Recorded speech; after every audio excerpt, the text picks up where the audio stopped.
Bismillahirrahmanirrahim. Assalamualaikum warahmatullahi wabarakatuh. Waalaikumsalam warahmatullahi wabarakatuh. Hamdan wa syukran lillah, salatan wa salaman ala rasulillah, la hawla wa la quwata illa billah. Rabbis shrahli sadri wa yassirli amri wahlul uqdatam min lisani yafqahu qawli, amma ba'd.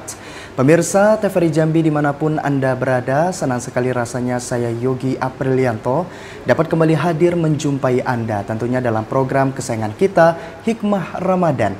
Tentunya program ini merupakan program spesial edisi Ramadan 1446 Hijriah yang berkolaborasi antara TVRI Jambi dan Kanwil Kemenak Provinsi Jambi dengan tujuan untuk memberikan edukasi kepada masyarakat terkait dengan pemahaman dari arti ataupun makna di bulan suci Ramadan ini, sembari pemirsa yang ada di rumah juga menantikan untuk berbuka puasa. Teriring doa dari kami, mudah-mudahan pemirsa yang ada di rumah dalam keadaan sehat walafiat dan seluruh kegiatan ibadahnya di bulan suci Ramadan ini dapat berjalan dengan lancar dan diridhoi oleh Allah Subhanahu wa taala. Alhamdulillah, kita sudah memasuki hari ke-6 dalam menjalankan ibadah puasa. Mudah-mudahan kita bisa terus melaksanakan ibadah puasa sampai tibanya hari kemenangan, yaitu hari fitri. Tentunya pada sore hari ini pemirsa, saya sudah bersama dengan narasumber kita yang sangat luar biasa yang tentunya nanti akan memberikan tausiahnya terkait dengan tema kita pada sore hari ini, yaitu Majelis Ulama Indonesia dalam menjaga moderasi beragama pada bulan suci Ramadan. Langsung saja kita akan menyapa narasumber kita. Ada Ustadz Profesor Dr. Haji Kaspul Anwar US MPD selaku Ketua MUI Kota Jambi. Assalamualaikum Ustadz. Waalaikumsalam warahmatullahi wabarakatuh. Gimana kabarnya hari ini? Alhamdulillah. Alhamdulillah Bahagia, sehat. Tadi kesini habis dari kantor atau dari rumah ini, Pak? Dari kantor dulu. Dari kantor. Kita pulang, tukar pakaian. Tukar pakaian langsung. Pakai kain. Pakai kain. Tadi pakai celana. Iya. Langsung ke studio TVRI Jambi. Ya, alhamdulillah perjalanannya lancar. Lancar, alhamdulillah. Alhamdulillah, mudah-mudahan ini juga menjadi amal ibadah Ustadz di hadapan Allah Subhanahu wa taala. Sebelum kita menyaksikan ataupun mendengarkan tausiah dari Profesor Dr. Haji Kaspul Anwar, kita akan mendengarkan lantunan ayat suci Al-Qur'an terlebih dahulu, yakni Al-Quran Surah Al-Baqarah ayat 183 yang akan dikumandangkan oleh Ustadz Dr. Rajo Bungsu MPDI berikut ini.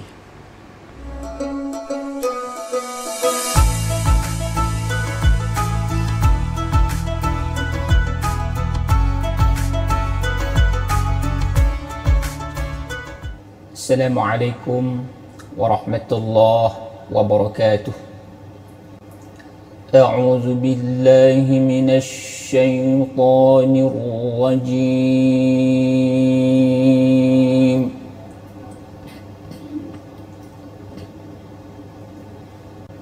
بسم الله الرحمن الرحيم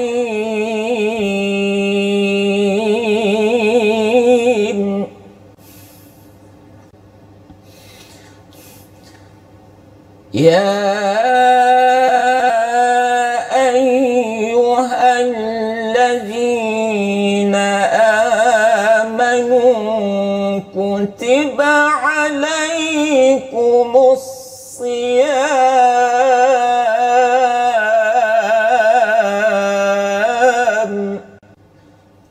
كتب عليكم الصيام كما كتب على الذين من قبلكم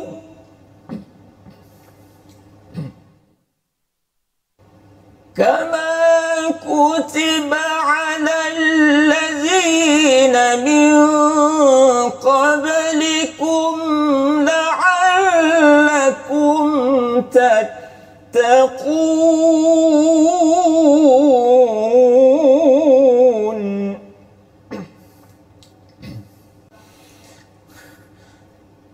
يا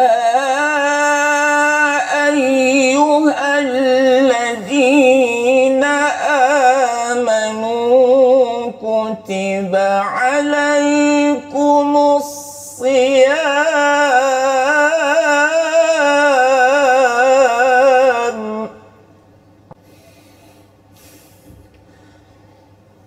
كتب عليكم الصيام كما كتب على الذين من قبلكم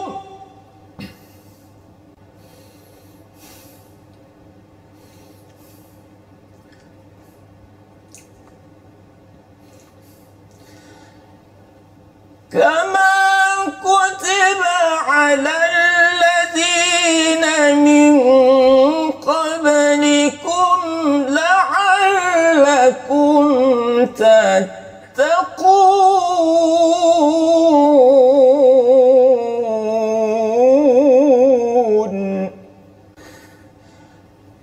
كما كتب على الذين من قبلكم لعلكم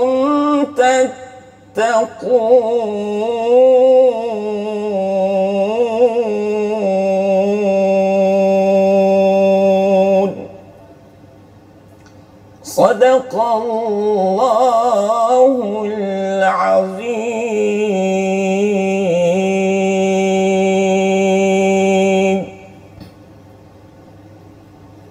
Assalamualaikum warahmatullahi wabarakatuh.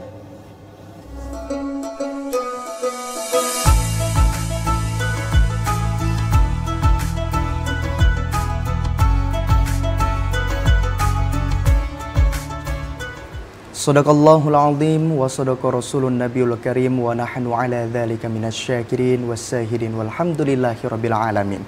Baru saja kita sama-sama mendengarkan lantunan ayat suci Al-Quran Surah Al-Baqarah ayat 183 yang dikumandangkan oleh Dr. Rajo Bungsu MPDI. Langsung saja kita akan berbincang dengan narasumber kita pada sore hari ini, yaitu ada Profesor Dr. Haji Kaspul Anwar US MPD. Baik Ustadz, tentunya tema kita pada sore hari ini cukup menarik terkait dengan MUI dalam menjaga moderasi beragama di bulan suci Ramadan. Kita pengen tahu nih Ustadz, peran dari Majelis Ulama itu sendiri di kehidupan masyarakat seperti apa Ustadz? Baik.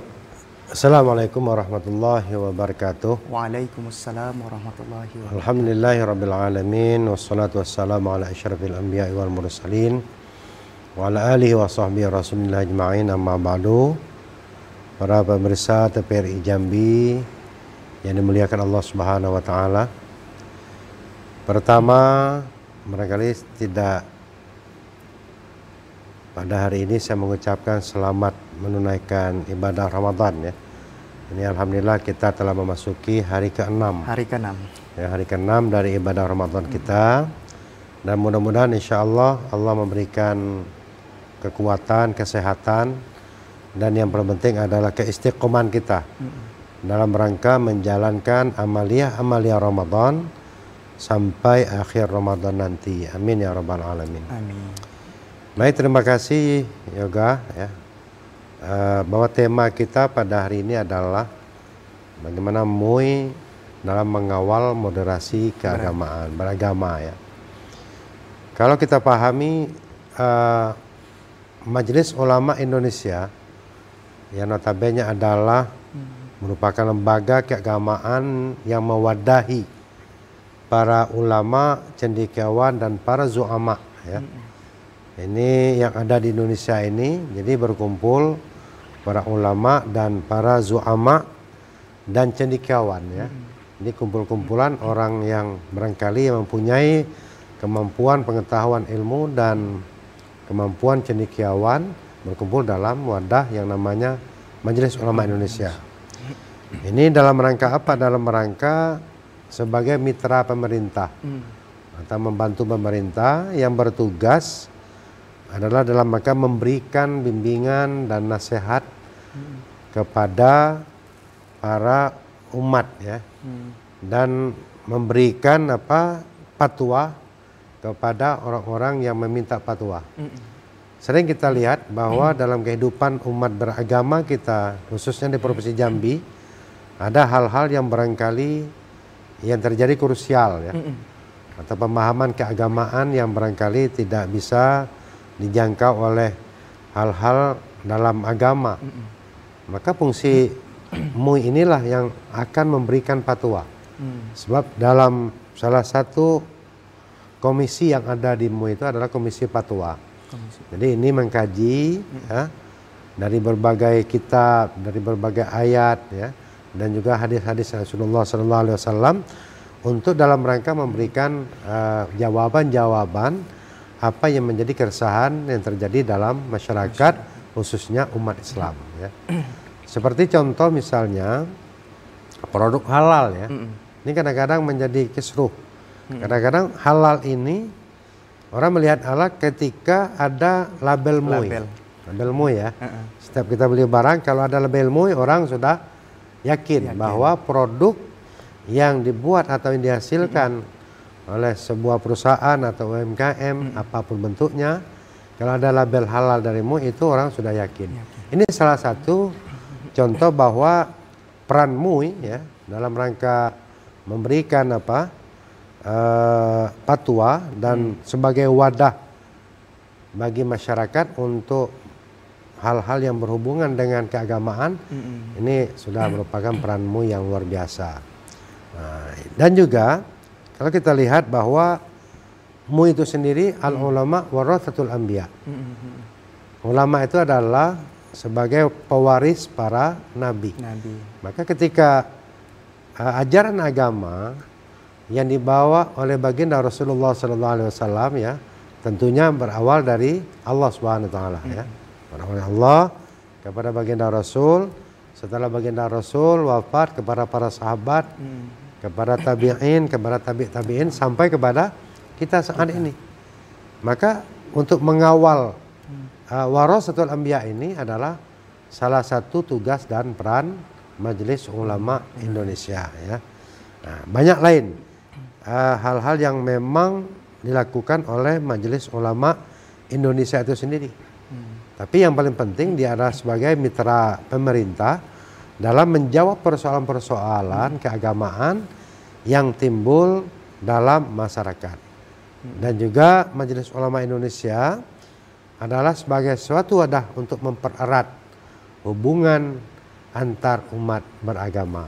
Nah, itu yang mengawal. Berarti memang Majelis Ulama Indonesia itu sendiri memang sebagai mitranya pemerintah ya. Ya, mitra pemerintah. Ya, terkait dengan mungkin untuk mengayomi para ulama, para cendekiawan, nanti juga turut menyebarkan agama Islam juga bagaimana nanti persoalan-persoalan dari agama ini bisa diselesaikan dengan damai seperti itu Ustadz ya. Kalau dalam konteks moderasi beragama itu sendiri Ustadz itu seperti apa? Ya, ini memang program pemerintah salah satunya ini adalah yang digaungkan oleh Kementerian Agama ya. Bahwa salah satu konsep moderasi beragama ini adalah bagaimana membuat agama itu saling rukun. Tidak ada terpecah belah ya. Kalau kita lihat kadang-kadang ada di antara misalnya di negara-negara bukan Indonesia itu antar umat agama lain itu saling bertengkar, saling bahkan ada yang memang dimarginalkan. Nah, konsep moderasi beragama ini dalam konteks keindonesiaan kita pada saat ini bagaimana agar umat Islam maupun umat-umat yang lain itu rukun dalam menjalankan ajaran beragama ini. Nah, dalam rangka misalnya ada konsep toleransi, bahwa moderasi beragama itu adalah toleran sebenarnya. Ya, bagaimana kita toleran dengan ajaran agama lain, tapi dalam konsep sifatnya muamalah sosial, tidak ada hubungannya dengan konsep ketauhidan. Nah, kalau ketauhidan tidak bisa. Ya, dalam Al-Quran, dalam surah Al-Kafirun dikatakan lakum dinukum waljadin. Untukmu agamamu, untukku agamaku. Artinya apa? Dalam konsep ketauhidan itu tidak bisa kita berbagi, tidak bisa kita melakukan toleransi. Tetap kita yakin dengan kita adalah Allah, barangkali dengan umat lain terserah dengan Tuhannya mereka masing-masing. Nah, ini yang yang harus kita pahami dalam kita memahami konsep moderasi beragama itu sendiri. Nah, selanjutnya kalau kita pahami bahwa konsep moderasi beragama itu adalah sebuah pendekatan yang menekankan pentingnya toleransi, pentingnya kebebasan, ya, dan pentingnya kerukunan dalam beragama. Nah, maka konsep-konsep yang ditelurkan atau yang dikeluarkan oleh pemerintah dalam hal ini Kementerian Agama, yang pertama prinsip-prinsip itu adalah yang pertama toleransi, saya katakan tadi. Apa itu toleransi? Toleran kita terhadap agama lain, ya, terhadap penganut lain, terhadap kepercayaan lain. Bahwa kita ini luar biasa. Umat Islam maupun umat-umat lain, agama lain luar biasa, dipuji dan diakui oleh dunia. Dengan latar belakang umat agama yang berbeda, tapi tetap rukun, tetap akor, ya. Tidak ada yang penindasan, tidak ada apa. Ya.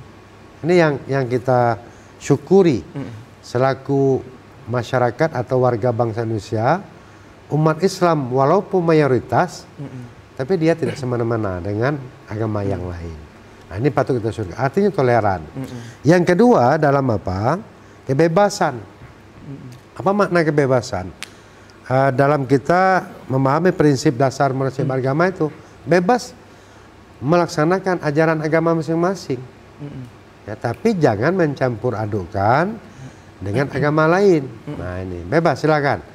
Misalnya Katolik, silakan melaksanakan ajaran agama bebas. Kristen, Protestan, Konghucu, Hindu, Buddha, silakan lakukan ajaran agama. Dan kita tidak pernah intervensi dengan kebebasan ajaran beragama bagi mereka masing-masing. Nah, ini starting point kita, ya. Artinya umat Islam Indonesia sangat toleran dan sangat memberikan kebebasan kepada umat-umat yang lain. Ya. Walaupun berbeda agama, tapi dia tetap rukun dalam kebinekaan Tunggal Ika. Ya. Kebinekaan Tunggal Ika itu kan walaupun berbeda tapi tetap satu. Ini yang kita syukuri, bahwa kita selaku bangsa Indonesia mempunyai masyarakat yang toleran, mempunyai masyarakat yang memang memahami tentang konsep beragama masing-masing, dan juga memahami penghargaan, ya, terhadap perbedaan. Ya. Memang kita berbeda, tapi perbedaan itu tidak menyebabkan kita membuat kita pecah. Nah, inilah peran fungsi Majelis Ulama itu saya katakan tadi. Jadi tidak merangkul semua. Tapi ketika ada masalah, nah baru dia memberikan fatwa. Misalnya dalam bidang keagamaan, bidang hukum, ya, apapun. Contoh misalnya waris misalnya, ada yang tidak pernah terputuskan misalnya. Maka datang pernah itu. Beberapa tahun yang lalu ada beberapa orang meminta fatwa kepada kita berhubungan dengan waris, berhubungan dengan apa zakat, berhubungan dengan produk halal. Dan itu kita layani. Selagi kita memang betul-betul menjadi tugas dan kewajiban kita selaku Majelis Ulama Indonesia. Baik, Prof, kita akan jeda terlebih dahulu. Tentunya pembahasan kita pada sore hari ini sangat menarik terkait dengan Majelis Ulama Indonesia dalam menjaga moderasi beragama di bulan suci Ramadan. Untuk itu pemirsa jangan kemana-mana, tetap bersama kami di Hikmah Ramadan.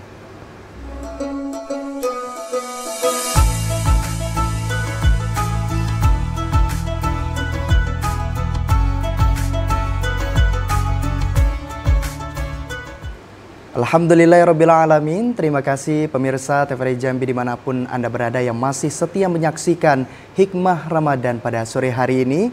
Tentunya dengan narasumber kita yang sangat luar biasa, ada Ustadz Profesor Dr. Haji Kaspul Anwar US MPD. Masih terkait dengan Majelis Ulama Indonesia dalam menjaga moderasi beragama di bulan suci Ramadan.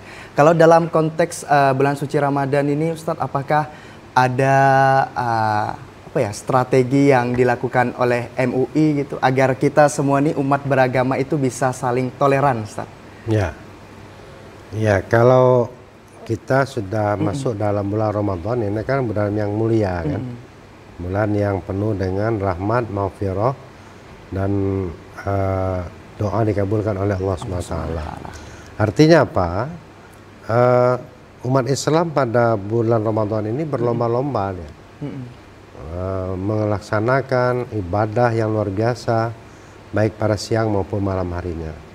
Sebab kalau kita lihat bukan saja kita diperintahkan untuk menahan lapar dan haus pada siang hari ya.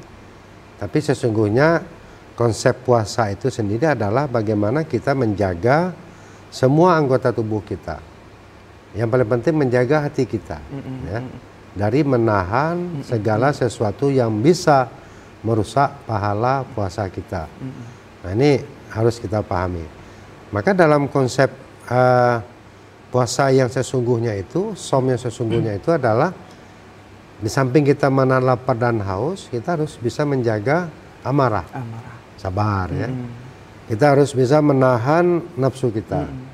Kita harus bisa menahan segala sesuatu yang bisa membuat puasa kita itu tidak bermakna di sisi Allah Subhanahu wa taala.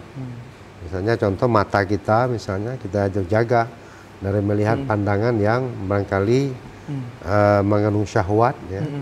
Hidung kita mencium dari hal yang haram, telinga kita mendengar dari pendengaran yang haram dan lain sebagainya. Artinya apa? Konsep Ramadan yang kita lakukan setiap tahun itu bagaimana kita mengoptimalkan diri kita, memaksimalkan diri kita untuk melaksanakan ibadah Ramadan ini dalam rangka mencari ridho dan karunia Allah SWT ya. Semua kita hanya menjalankan apa yang diperintahkan Allah dan meninggalkan apa yang dilarangnya. Maka ada ketika kita bicara tentang bagaimana peran MUI dalam moderasi beragama, sebenarnya sesungguhnya di Ramadan ini sudah kita lihat. Misalnya dalam Islam dikatakan kita harus saling tolong-menolong. Ya. MUI juga. MUI itu berperan menolong, ya, memberikan pertolongan kepada orang yang membutuhkan. Tapi dalam konsep khusus keagamaan, ya, tidak yang lain, mengharmonisasikan. Nah, dalam Islam misalnya dalam Ramadan ini kita harus bisa sifat toleran terhadap orang-orang yang barangkali kita anggap dia memang tidak mampu. Ya, menolong ya, menolong itu toleran manusia. Nah, kita tolong menolong dalam hadis Nabi Shallallahu Alaihi Wasallam, kun kaliyadain wala takun kal uzunain. Konsep tolong itu harus jadilah kamu seperti dua tangan dan jangan kamu jadi seperti dua telinga, kata baginda Rasul. Apa maknanya ini? Tangan ini lahir dalam keadaan kembar kalau kita lihat ya. Anggaplah kakaknya tangan kanan, adiknya tangan kiri ya. Nah ini. Dalam keseharian kedua tangan ini berbeda. Ya, berbeda dalam tugas ya. Tangan kanan apa tugasnya? Bukan yang baik-baik. Oh, yang baik-baik. Ya. Yang baik-baik itu tugas tangan kanan, makan, minum, tanda tangan, salaman, menghitung uang dan lain sebagainya. Itu kan tugas tangan kanan. Beda tangan kiri. Tangan kiri kalau kita ibaratkan anggap ya bagian cleaning service. Ya. Bagian pembersihan segala macam ya. Bagian ketika apa? Ya tugas tangan kiri. Tapi pernahkah kita melihat walaupun dengan tugas yang berbeda, ya, fungsi yang berbeda, dia lahir dalam keadaan kembar tadi saya katakan, dia bertengkar, pernah tak? Tak pernah. Tak pernah kita lihat tangan ini saling apa? Iri, saling dengki, saling hasut, tak pernah. Adiknya bilang, biarlah bang, kerjamu mencari uang apa misalnya. Tapi abangnya bilang, sabar dek, jangan khawatir, jangan gentar. Walaupun abang enggak uang, abang tidak pernah menomorduakanmu. Tidak pernah. Segala sesuatu sama gitu. Contoh ini, saya pakai baju putih. Nih. Ada tak? Ini sebelah ke putih, sebelah hitam. Atau sebelah tengah panjang, sebelah tengah pendek. Tidak pernah itu terjadi. Kalau itu terjadi, nah, itu ada pernyataan yang lain ya. Nah, sama. Yang lain artinya apa? Tangan ini bisa kita jadikan contoh. Dia saling asa, saling asih, saling asuh. Nah ini dia menggawa uang tadi saya katakan, tapi dibelikan adiknya cincin, dibelikan adiknya jam. Gagah kan adiknya. Dia tidak pernah menghinakan adiknya di hadapan umum, tetap diangkat harkat dan martabat adiknya. Inilah toleran, inilah kebersamaan. Dalam Islam itu kebersamaan tuh. Maka MUI dalam konteks apa moderasi beragama ini adalah bagaimana menghargai seseorang ya menghargai perbedaan. Kan berbeda ini dalam tugas tadi. Tapi dia menghargai perbedaan. Nah, menghargai misalnya contoh yang kaya dia harus bantu yang miskin. Ya. Yang tidak berpunya dia harus bisa menghargai atau menghormati yang kaya misalnya begitu. Jadi artinya kalau ini terjadi insya Allah aman. Agama ini aman, dunia ini aman ya. Kenapa? Karena mereka sudah tahu fungsi dan tugas masing-masing. Ini tadi bagian prinsip. Dia tahu dengan tugas dia, tapi dia tidak pernah iri dengan abangnya. Nah, tangan juga kalau kita lihat dalam kesehariannya, dia membantu orang lain, bukan saja kedua tangan saja, kakak adik. Kalau saya katakan kehidupan kita, aktivitas kita, keseharian ini 90% dibantu oleh tangan. Betul lah? Betul. Siapa yang menyangka? Iya, mau pakai baju pakai tangan. Pakai tangan. Ini kopiah kita pakai tangan. Pakai kain pakai tangan. Ikat pinggang pakai tangan. Bahkan masukkan cincin di tangan pakai tangan. Jadi semua aktivitas tangan yang membantu ya. Dan dia tidak pernah berkata capek, aku tidak pernah. Selagi dia mampu, selagi dia kuat dan selagi dia sehat, maka dia membantu orang lain. Ini konsep kalau kita kalian den tadi saya kata. Makan kepala kita pusing ya. Kaki kita pegal-pegal, badan pegal-pegal, itu tangan juga yang mijit. Luar biasa kalau kita filsafat tangan ini kita jadikan kehidupan kita dalam masyarakat. Jadi tidak ada iri, tidak ada dengki. Yang penting adalah bagaimana dia bisa menghargai orang lain dan memberikan yang terbaik bagi orang lain. Nah, yang kedua kata baginda Rasul tadi, wala takun kal uzunain. Jangan kamu jadi seperti dua telinga. Apa mana telinga sama saya katakan? Telinga lahir dalam keadaan kembar. Kakaknya telinga kanan, adiknya telinga kiri. Cuma aneh tapi nyata dalam kehidupan sejak lahir sampai masuk kubur, dia tidak pernah silaturahmi. Dia tidak pernah teguran. Ya, nah ini. Tidak pernah lari adiknya, kakaknya lari dan sebagainya. Artinya apa? Telinga ini dalam konsep apa? Dia egois. Nah, agama melarang orang bersikap egois. Egois ini sampai dirinya sendiri sakit pun tidak mampu dia apa? Tidak mampu dia mengobati. Misalnya nanahan misalnya, tidak mampu dia. Pasti tangan juga yang mengambil kapas. Gitu. Begitulah luar biasanya. Nah, maka dalam konsep moderasi beragama ini, apalagi dalam Ramadan ini luar biasa ya. Allah memberikan mengobral pahala-pahala yang diberikan kepada hambanya, kepada khususnya kita umat Nabi Muhammad SAW. Karena apa? Syahrul Ramadan, syahrul ummati. Ramadan ini adalah bulan umatku kata baginda Rasul.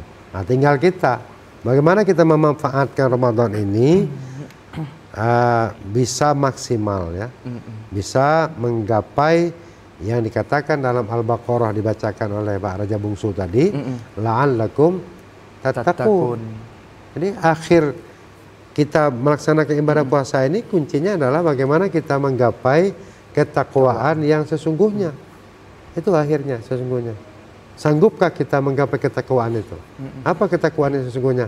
Adalah bagaimana kita memaksimalkan diri kita dalam mereka mengisi Ramadan dengan luar biasa, dan itu tidak bisa ada pada agama yang lain. Nah, itulah luar biasa kita bersyukur kepada Allah Subhanahu wa taala bahwa kita diberi hal yang luar biasa, walaupun kita lapar dan haus, tapi kita bisa merasakan bagaimana pedihnya orang-orang yang fakir, yang miskin. Ketika di luar Ramadan mereka merasakan lapar, maka ada 2 hari 3 hari tidak makan. Nah, bagaimana rasanya? Nah, dalam konsep ini itulah yang kita bisa menghargai orang-orang. Nah, ini yang penting ya. Iya, baik. Tentu di bulan suci Ramadan kan ini umat Islam banyak kegiatannya nih, Ustadz, seperti kayak tadarusan, salat tarawih dan lain sebagainya. Nah, perihal soal tadarusan nih Ustadz, terkadang kan kita di masjid-masjid itu bisa tadarusan sampai tengah malam ini. Nah, ini dikhawatirkan dapat mengganggu umat-umat yang lain seperti itu karena menggunakan pengeras suara. Apakah dari Majelis Ulama Indonesia ini terkhusus di Kota Jambi ada mengeluarkan fatwa ataupun aturan terkait Ya, hal itu? sebenarnya kalau kita kan dari Kementerian Agama juga sudah mengeluarkan himbauan. Nah, sesungguhnya MUI juga mendukung ini. Kadang-kadang kan sampai tadarusan jam 1 malam, mengganggu orang. Orang kan perlu istirahat malam, walaupun ada sebagian sholat tahajud. Tapi ada juga sebagian yang memang betul-betul harus istirahat. Maka konsep MUI misalnya, kalau kita boleh silakan pakai pengeras suara, tapi harus dibatasi jamnya. Misalnya contoh kita terawih habis jam berapa? Misalnya 9 ya, 9. Oke. 1 jam sampai jam 10 silakan tadarusan. Nah, ketika mau menghabiskan hatam Al-Quran, misalnya 2 juz, 3 juz, silakan tidak pakai mic. Nah, itu harapan himbauan dari Majelis Ulama. Artinya apa? Artinya ketika kita masih mengeluarkan suara, ya, masih speaker itu keluar didengar oleh orang pada malam hari itu mengganggu sebenarnya. Inilah tidak toleran. Sebab di sebagian penduduk, apalagi sekitar masjid, barangkali ada umat yang bukan umat Islam. Nah, kita hargai itu. Jangan mentang-mentang kan. Mentang-mentang kita mayoritas, kita semaunya melakukan hal-hal yang menurut kita benar. Nah, itu salah. Mengganggu orang itu salah itu. Ya, walaupun dengan pengeras suara tadi. Nah, maka himbauan, saran, ya, apalagi pada bulan Ramadan ini betul-betul kita selaku umat Islam, mari kita hargai umat lain, ya, yang barangkali mereka ya tidak bisa ngomong. Tapi kita lah menghargai mereka. Nah, salah satunya adalah ketika tadi ditanyakan bagaimana tadarusan, ya silakan, cuma batasi jamnya. Yang sampai lewat jam 12 malam, jam 1 itu merasa terganggu, ya. Kecuali kalau sendirian. Nah, sendirian di rumah silakan. Mau sampai subuh silakan. Tapi kalau di masjid pakai mic, nah, saya mengimbau ya dibatasi waktunya, ya. Berarti paling lama sampai jam 10 malam ya? Halo, ya setengah 11 lah. Setengah 11 gitu. Ya, tapi boleh juga untuk melanjuti tadarusan, tapi silakan di rumah atau tidak pakai mic. Iya, boleh di masjid tapi tidak menggunakan pengeras suara, karena dikhawatirkan dapat mengganggu masyarakat yang ingin beristirahat, terkhusus teman-teman ataupun masyarakat yang notabene bukan orang Islam. Seperti itu Ustaz ya. Baik. Kita akan jeda terlebih dahulu. Jadi pemirsa jangan kemana-mana, tetap bersama kami di Hikmah Ramadan.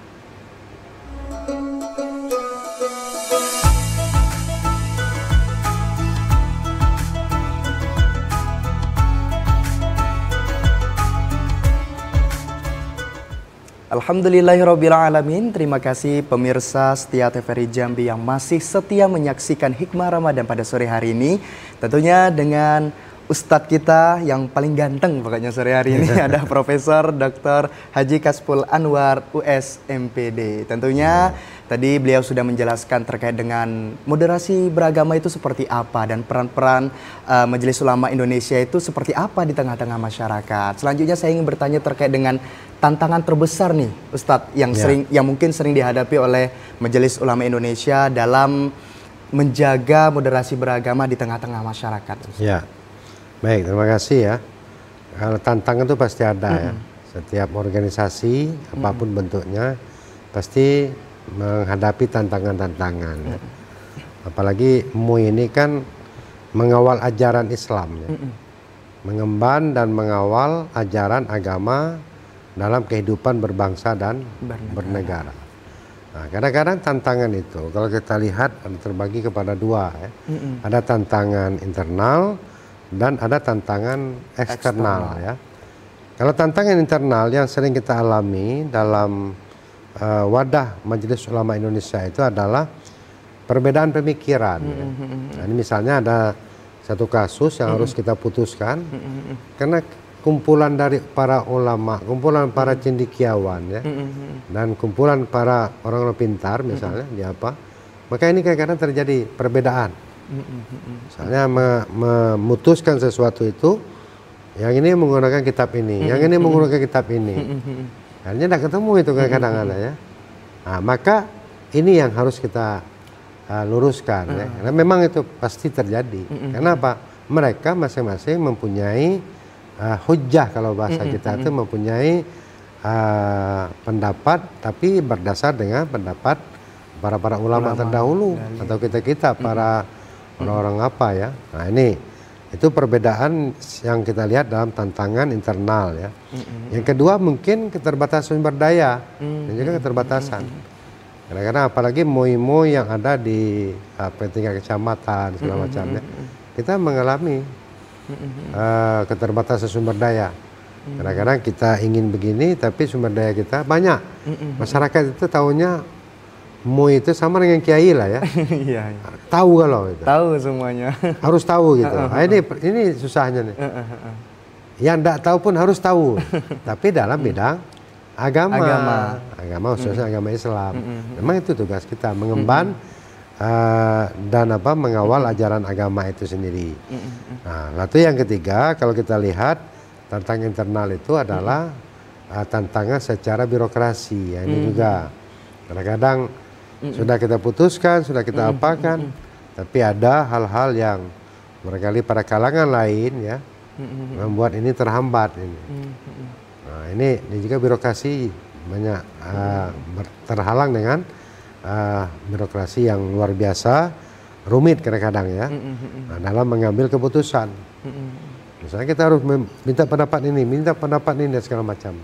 Nah, ini. Yang kedua, tantangan yang sering dialami oleh MUI itu adalah tantangan eksternal ya.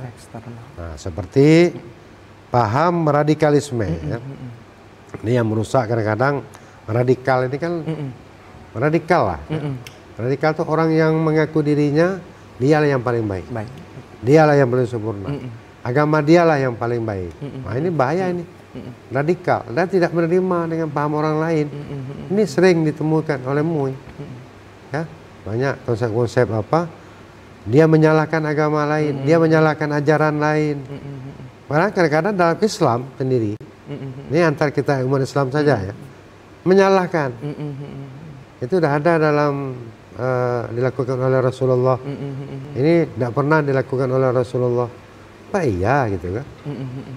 Kalau kita lihat konsep bid'ah itu kan ada dua kan? Ada bid'atul hasanah, ada bid'atul dhalalah. Ya. Selagi baik walaupun tidak pernah dilakukan oleh Rasul, silakan. Masa kalau kita dulu Rasulullah naik haji kan naik unta, naik kuda ya. Apa ya mungkin kita dari Jambi naik unta, naik kuda. Kapan sampainya kita ke Mekah? Maka pesawat itu adalah sebagai salah satu pengganti dari unta. Unta tadi itu bid'ah sebenarnya, tapi hasanah. Baik. Ya. Rasulullah dulu memang tidak pernah misalnya pakai kain misalnya. Apakah bid'ah ini? Tidak bisa kita katakan bid'ah. Nah, ini kan menutup aurat. Selagi dia menutup aurat itu baik. Nah, maka dalam konsep tantangan terberat kita kadang-kadang paham radikalisme ini ya. Jadi yang bisa merusak keharmonisan ajaran beragama di Indonesia ini. Ini luar biasa. Sekarang ini banyak di Indonesia ini. Bahkan ada paham-paham aliran-aliran sesat. Nah, ini kan tugas MUI juga ini. Meluruskan aliran sesat ini. Ya. Karena ada ajaran agama pernah terjadi di kemarin? Tahun lalu kalau tidak salah. Ada orang mengaku nabi. Bayangkan mengaku nabi gitu. Ajarannya tidak perlu sholat tuh hanya eling. Dan tuh Quran tuh dibaca sekedarnya. Ini kan kalau sudah sesat itu apapun disampaikan itu sudah keluar dari ajaran, masa mengaku nabi. Sedangkan Rasulullah Muhammadun khatamin nabiyyin. Rasulullah itu Muhammad itu adalah akhir penghulu dari semua nabi. Khatam. Tidak ada nabi yang lain. Ya, dan Musailamah al-Kadzdzab ya dan sebagainya itu mengaku. Nah, ini yang kita luruskan bahwa radikalisme ini dalam kehidupan umat beragama khusus Indonesia ini luar biasa ini. Dan ya saya katakan tadi ada sesat yang luar biasa masuk ke ranah umat Islam di sini. Bahkan kadang-kadang ini kalau kita khawatirkan adalah kawan-kawan kita yang umat Islam ini yang kosong ajaran agamanya. Ya, barangkali pendidikan agamanya itu ya banyak tidak tahunya. Ketika menerima sesuatu yang dianggapnya benar, ini yang bahaya ini. Ada kan begitu? Bahkan ada barangkali kita dengar ketika anak dikirim ke suatu pondok misalnya ya, pas pulang dia mengkafirkan orang tuanya. Orang tua ngapa pakai tahlil? Ayah kafir, tak ada nama Nabi tahlil. Kenapa pakai apa ini? Pakai maulid Nabi, misalnya. Kenapa pakai selawat? Nah, coba bayangkan seorang anak bisa mengkafirkan orang tuanya. Gara-gara apa? Sudah dicuci otaknya. Nah, ini luar biasa ini. Ini harus kita cegah ya, hal-hal yang bersifat membuat resah umat itu sendiri ya, dalam konsep apa. Pengaruh yang kedua, pengaruh globalisasi juga ya. Ini pengaruh tentang eksternal juga, pengaruh globalisasi yang dapat mempengaruhi nilai-nilai ajaran agama Islam itu di Indonesia ini. Global ini luar biasa ini. Siapapun bisa masuk kan. Namanya global. Tidak ada yang bisa membatasi. Orang yang pakai misalnya maaf ya, wanita pakai celana pendek yang tampak aurat, pakai baju kensi, jalan di depan umum, luar biasa. Coba mempengaruhi anak muda. Ya, luar biasa ini pengaruh globalisasi ini. Nah, ketika orang tidak kuat agamanya, ketika orang tidak kuat dengan tantangan-tantangan ini, maka dia akan masuk ke dalam itu. Globalisasi boleh, silakan. Cuma kita jangan tergerus. Ya. Kita jangan masuk dalam lingkaran globalisasi yang sifatnya negatif. Ya. Nah, pikirannya sudah radikal, ya. Pikirannya sudah global. Global tadi artinya memahami agama itu tidak seperti apa yang diajarkan oleh Rasulullah SAW. Banyak sekarang konsep agama secara rasional saja. Ngapain sholat, ngapain ini misalnya, capek misalnya. Nah, ini kan paham-paham yang sesat yang terjadi di di lingkungan kita. Kadang-kadang kita tidak sadar bahwa apa yang dilakukan oleh mereka itu adalah dalam mereka menyesatkan umat itu sendiri. Nah, ini peran MUI dalam kehidupan umat beragama. Begitupun konflik sosial dan politik ya, juga tantangan eksternal kita. Artinya apa? Yang ini dapat mempengaruhi keharmonisan beragama Indonesia ini. Ya, ketika sosial politik kita cerah berai, ya, wah luar biasa, luar biasa ini. Ini akan mempengaruhi kehidupan beragama umat itu sendiri. Nah, maka yang harus kita pertahankan, yang harus kita kawal hal-hal seperti ini. Yang kelima, ya faktor eksternal ya yang bisa mempengaruhi ya tantangan-tantangan dihadapi olehmu itu adalah perubahan sosial dan budaya ya. Ini nilai-nilai ajaran agama Islam itu akan terjadi perubahan baik secara sosial maupun secara budaya ya. Kehidupan misalnya orang tidak toleran lagi. Lo gua sekarang kan banyak kan? Iya. Ya tidak, individualistiknya tinggi sekarang ini. Ya kamu ya kamu, ya saya. Tidak ada sifat toleran, tidak ada sifat empati dalam menghadapi kehidupan masyarakat. Ya kalau kamu meninggal ya mati-matilah, lapar-lapar lah. Tidak bisa begitu. Umat Islam itu tidak bisa begitu. Umat Islam itu harus toleran dalam kehidupan kita. Umat Islam itu harus betul-betul memberikan tauladan yang terbaik yang diajarkan oleh Rasulullah. Ya, laqad kana lakum fi Rasulillah uswatun hasanah. Sungguh pada diri Rasulullah itu contoh tauladan yang baik bagi kita, yang kita perlu kita contoh. Ya. Nah itu yang apa? Ya. Jadi sebenarnya banyak kalau kita kupas tantangan-tantangan MUI dalam menghadapi persoalan-persoalan mengawal ajaran dan umat ini ya, banyak tantangan. Tapi yang paling penting ketika pengurus MUI ya, orang-orang yang berada dalam wadah MUI ini kompak dan satu pikiran, satu visi dan satu tujuan, insya Allah itu bisa dilakukan secara baik dan benar dalam rangka membantu pemerintah dalam bidang keagamaan. Keagamaan. Nah, itu. Baik. Tadi kita sudah sama-sama mendengarkan terkait dengan tantangan ya, ada internal dan juga eksternal ini. Mungkin terakhir ini Prof ataupun Ustadz, ini terkait dengan apa? Nanti kita akan bertanya sesaat lagi. Untuk itu pemirsa jangan kemana-mana, tetap bersama kami di Hikmah Ramadan.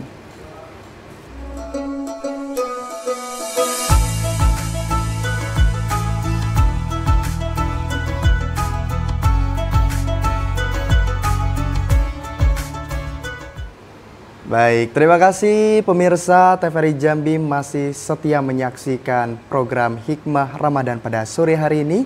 Tentunya dengan narasumber kita ada Ustadz, Profesor, Dr. Haji Kasbul Anwar, MPD. Masih terkait dengan peran MUI untuk menjaga moderasi beragama pada bulan suci Ramadan. Ini pertanyaan terakhir ini Ustadz terkait dengan harapan Ustadz selaku Ketua MUI Kota Jambi untuk dapat menjaga moderasi beragama di tengah-tengah masyarakat itu seperti apa, Ustaz? Baik ya. Harapan itu banyak sebenarnya ya. Tapi saya klarifikasikan ada 3 saja ya. Harapan itu kita lihat dari membangun masyarakat yang harmonis dalam pluralisme ini, maka kita jaga 3 ukhuwah. Apa 3 ukhuwah itu? Yang pertama adalah ukhuwah Islamiyah ya. Ini penting ya. Apalagi kita umat Islam, mari kita bersama-sama menjaga umat Islam ini secara bersama-sama. Dan mari kita bersama-sama menjaga kepercayaan, kerukunan, dan juga apa yang ada dalam nilai-nilai keislaman itu sendiri. Nah, itu ukhuwah Islamiyah dijaga. Yang kita sesama Islam itu saling bertengkar, saling apa, makanya orang agama lain ketawa nanti apa. Kita saja tidak beres, apalagi orang lain kan. Nah itu. Yang kedua, ukhuwah wataniyah ya. Nah kita jaga persatuan bangsa ini ya, watan ya, negara tanah air kita nih. Kita jaga, kita betul-betul kita jangan sampai terberai-berai. Kadang-kadang negara-negara lain misalnya ingin membuat bangsa ini pura-pura mudah saja. Diadu antar umat beragama ini. Diadu nih Kristen apa, diadu nih. Akhirnya apa? Bertengkar. Ketika bertengkar, rusaklah ukhuwah wataniyah. Jadi negara ini harus dalam satu binika ya, menikah tunggal ika itu. Walaupun berbeda tapi tetap bersatu. Yang ketiga yang harus kita jaga adalah ukhuwah basyariah ya. Apa itu basyariah ya? Kemanusiaan kita. Ya, antara kita sesama manusia. Basyar, kita ini manusia. Jangan kita anggap orang lain itu barangkali rendah, barangkali di sisi Allah dia tinggi. Di sisi Allah dia seorang yang betul-betul dimuliakan Allah. Nah, ini hubungan kemanusiaan kita, hablum minallah kita jaga, hablum minannas juga harus kita jaga. Jangan sampai kita hanya hablum minallah saja bagus, tapi ketika tataran hablum minannas kita hancur ya. Nah, ini tidak bisa. Nah, selanjutnya yang paling penting juga dalam kehidupan kita mengawal umat beragama ini ya. Mari kita ini karena suasana Ramadan ini ya, mari kita jaga puasa kita. Saya mengimbau nih Ketua MUI khususnya di Kota Jambi ya, jaga ukhuwah, jaga persatuan dan jaga puasa kita. Jangan sampai puasa kita apa yang dikatakan oleh Rasulullah SAW, kam min shaimin laisa lahu min siyamihi illal ju'i wal 'atas. Banyak orang berpuasa Ramadan tapi tidak mendapatkan pahala dari ibadah puasanya kecuali hanya lapar dan haus. Kenapa? Karena dia tidak menjaga puasanya secara total. Ya, puasa nahan lapar dan haus. Cuma ngomongin orang jalan terus. Puasa. Cuma ngerumpi atau riba, ngadu domba jalan juga. Ini artinya apa?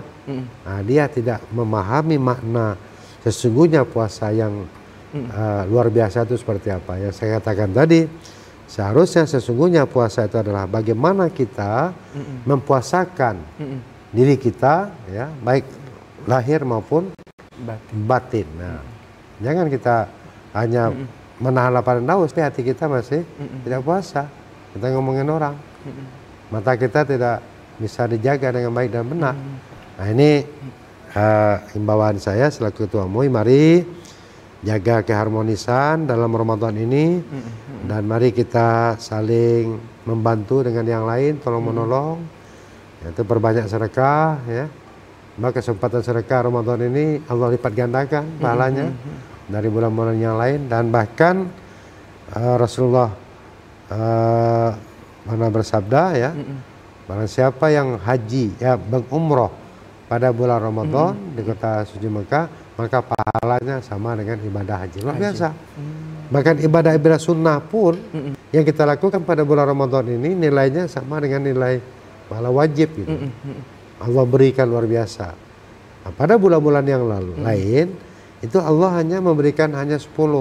Satu kebaikan 10. Tapi pada bulan Ramadan Allah lipat gandakan. Sampai 70 bahkan 700.000 kali lipat. Nah, kenapa? Karena Allah bersabda, berfirman dalam hadis qudsi, as-saumu li wa ana ajzi bihi. Puasa itu untukku dan aku yang akan memberikan pahala penghargaan kepadanya. Itu tergantung Allah. Allah bisa memberikan pahala yang luar biasa besarnya, tergantung dia melihat bagaimana kita melaksanakan ibadah puasa dengan baik sesuai dengan tuntunan. Nah, tapi kalau tidak, ya bagaimana Allah akan memberikan yang terbaik. Nah, ini hal yang perlu saya sampaikan selaku Ketua Majelis Ulama Indonesia Kota ini. Mari kita jaga keharmonisan, kebersamaan dan kerukunan umat beragama selama bulan Ramadan. Dan yang non Muslim hargai. Kami umat Islam yang berpuasa, misalnya jangan makan sembarangan walaupun kamu tidak berpuasa, tapi hormati kami selaku umat Islam yang menjalankan ajaran puasa ini. Mungkin itu. Baik, terima kasih Ustadz Profesor Dr. Haji Kaspul Anwar MPD selaku Ketua MUI Kota Jambi yang pada hari ini sudah berkesempatan hadir ke studio TVRI Jambi. Kami ucapkan terima kasih banyak. Mudah-mudahan apa yang beliau sampaikan tadi bisa menjadi pembelajaran untuk kita semua untuk dapat menjaga uhwah Islamiyah kita dalam kehidupan sehari-hari. Saya Yogi Aprilianto bersama kerabat kerja yang bertugas pamit undur diri. Wassalamualaikum warahmatullahi wabarakatuh.